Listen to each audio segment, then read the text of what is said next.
Bonjour à toutes et à tous. Bienvenue dans cette première graine de savoir qui vous permettra de mieux comprendre les enjeux de Calliope, ce qui change par rapport à Datadoc, le déroulé d'un audit et enfin les éléments transverses à toutes les graines de savoir. Avant de commencer, un peu d'histoire pour savoir d'où vient ce terme de Calliope, dont la marque a été déposée. Calliope vient du nom Calliope, muse de l'élégance en Grèce. En grec ancien, Calliope veut dire « belle voix ». À partir du 1er janvier 2022, les organismes de formation souhaitant accéder aux fonds publics devront être détenteurs de la certification Calliope. Cette certification remplacera les 53 certifications de la liste du CNEFOP et l'enregistrement Datadoc. Cette certification concerne les centres de formation qui proposent des activités de formation, de bilan de compétences, d'apprentissage et d'accompagnement à la VAE. La certification est nécessaire pour répondre aux commandes publiques et aux fonds mutualisés. La certification est liée à chaque numéro de déclaration d'activité. Une certification égale un numéro DNA. Pour les organismes multisites, il peut y avoir une seule certification pour l'ensemble des sites.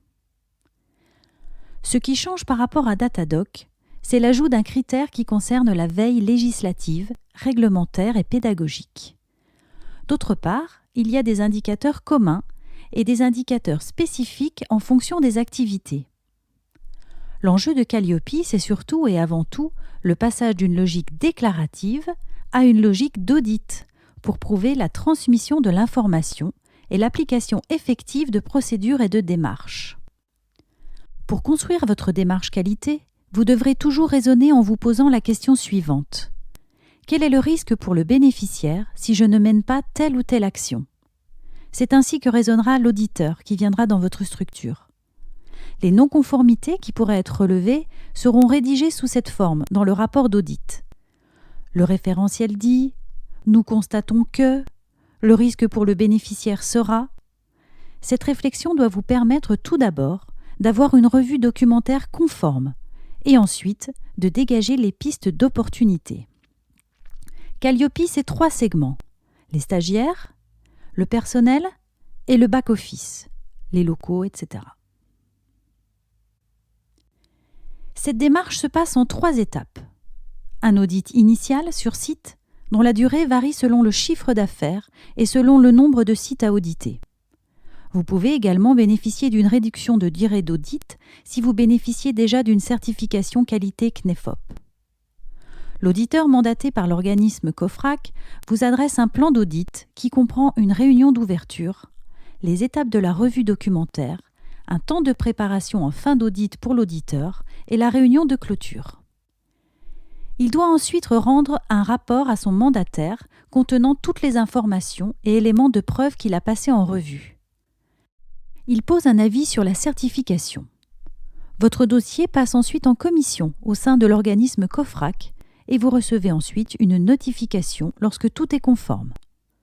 Un auditeur peut également demander un audit complémentaire s'il estime qu'il y a trop de non-conformité ou de fragilité dans la structure.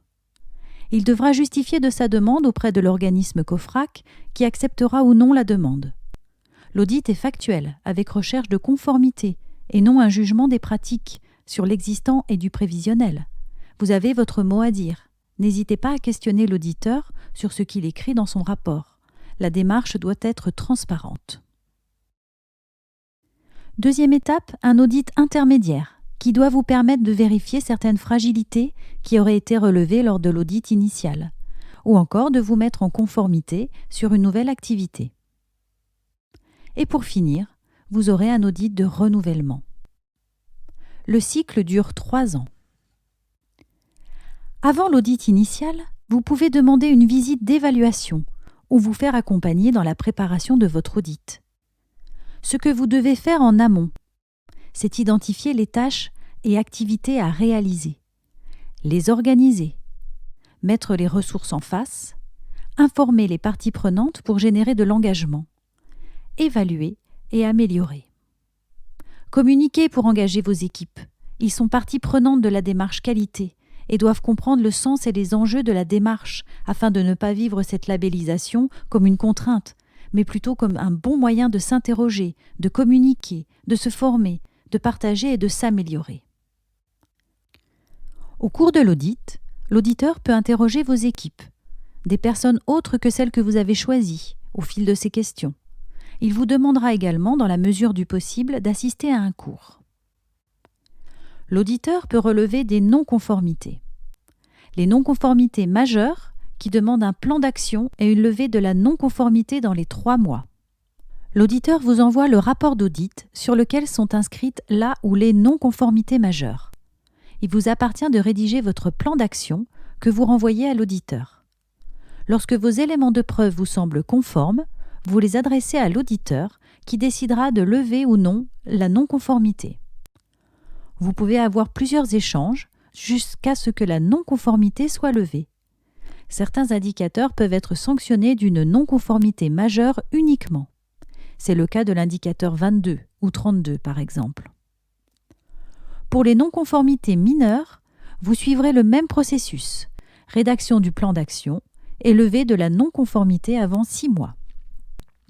Attention, 5 non-conformités mineures entraînent une non-conformité majeure. Vous devez choisir quelle est la non-conformité que vous passez en majeure. C'est celle que vous traiterez dans les 3 mois.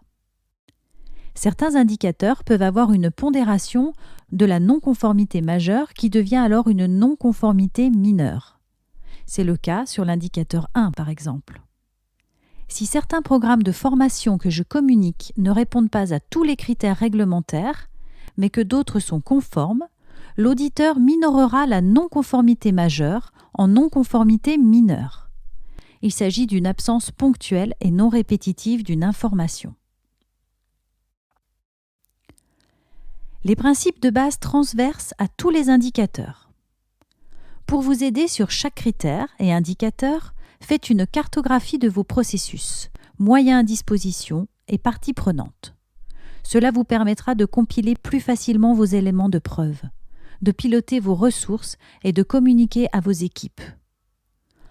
Vos documents doivent être identifiables, nom, version, date. Les enregistrements sont identifiables, classés et archivés. Vous devez préparer votre revue documentaire en classant vos preuves par critères. Mais le jour de l'audit, votre archivage et classement doivent vous permettre de retrouver tous les éléments. C'est ce que l'auditeur vérifiera. Les documents peuvent être numériques ou papier. Pensez à bien tenir vos classeurs à disposition.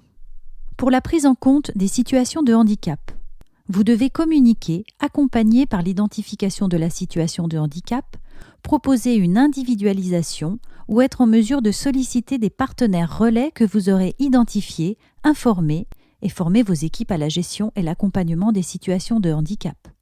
Prouvez que vous avez apporté des modifications à votre ingénierie pédagogique pour répondre à cette commande. Suivre vos cohortes, le nombre de personnes en situation de handicap accompagnées. Pour chaque critère, vous avez toujours 2 niveaux. Ce qui est réalisé, documents, activités, etc. et ce qui est prévu, procédures, indicateurs, etc.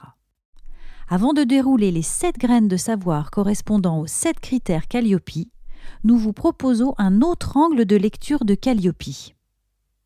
Je suis opérationnel. J'informe, critère 1. Je conçois, critère 2. Je mets en œuvre, critère 3. J'ai des ressources. Le back-office, ma structure, critère 4. Le personnel, critère 5. Je pilote. Je connais mon environnement, critère 6. Je manage un système de la qualité basé sur ma stratégie, critère 7. Merci pour votre attention. Nous vous invitons à démarrer maintenant votre première graine de savoir correspondant au critère 1 du référentiel qualité Calliope.